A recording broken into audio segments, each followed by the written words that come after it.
Tired of dropping your phone or struggling to prop it up? Meet the PopSockets phone grip with expanding kickstand in black, your new must-have accessory. Don't miss out. Grab yours today. Click the link in the video description to shop now on Amazon. Welcome to the Beyonce Beat, where we dive into the world of Queen Bey and her family. Today, we're sitting down with Tina Knowles, the matriarch behind one of music's most successful families. Joining us is Melanie Lawson from ABC 13, who had a chance to sit down with Tina exclusively about her new book, Matriarch.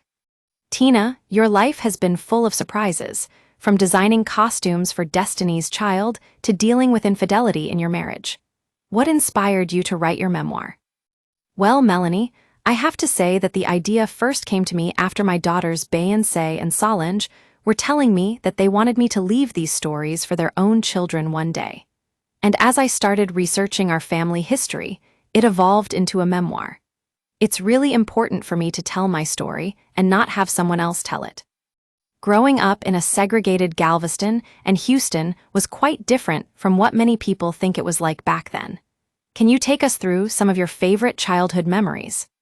I remember our family vacations to the beach, despite African American kids not being allowed to go to most beaches. But for me and my siblings, those were happy times with my parents teaching us how to have fun in a world that wasn't always welcoming. As I delved deeper into our family history, I discovered that I came from a long line of strong, capable women seamstresses who turned scraps into beautiful clothes. And I realized that it was these women's stories that I wanted to share with my grandchildren. Tina Knowles' new book, Matriarch, isn't just about her life. It also reveals stunning revelations such as her cancer diagnosis and divorce from her first husband, Matthew Knowles. How did you find the courage to open up so honestly in your writing? It wasn't easy, Melanie.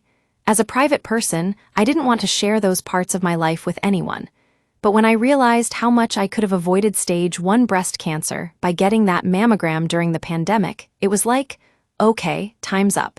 It was just time for me to choose myself. Your relationship with Matthew Knowles has been well documented over the years.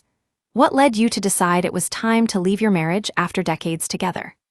Well, Melanie, there were a few final straws, infidelity being one of them. But even before that, I just felt like we'd grown apart. It wasn't about him. It was about me choosing myself and moving forward. Tina Knowles is also known for her iconic designs during Destiny's Child's days. While some critics at the time thought they were outrageous, fans loved them. What inspired those looks? I grew up poor, but my mom and grandmother taught me how to do a lot with just a little and turn it into something beautiful. When I started designing clothes for the girls, it was all about having fun and expressing ourselves through fashion. Looking back at some of those iconic looks, you can't help but question them, like that infamous cowgirl outfit. Laughs, yeah, some of them were pretty outrageous. Record company executives weren't sure they'd fly, but our fans loved them. They felt like the girls looked like Motown. We love Motown, so that's intentional. Tina Knowles' new book, Matriarch, has sparked a lot of conversation about her place in the country music industry. How did it feel to be met with such hostility from artists there? It was sad to me, but I didn't surprise anyone when they weren't welcoming us with open arms. We had that experience going to a show and not being welcomed at all. It motivated us to delve into the history of what's been happening for Black artists in country music. That record is history. Thanks for sharing your story with us today, Tina Knowles. Until next time on the Beyonce Beat, stay fierce.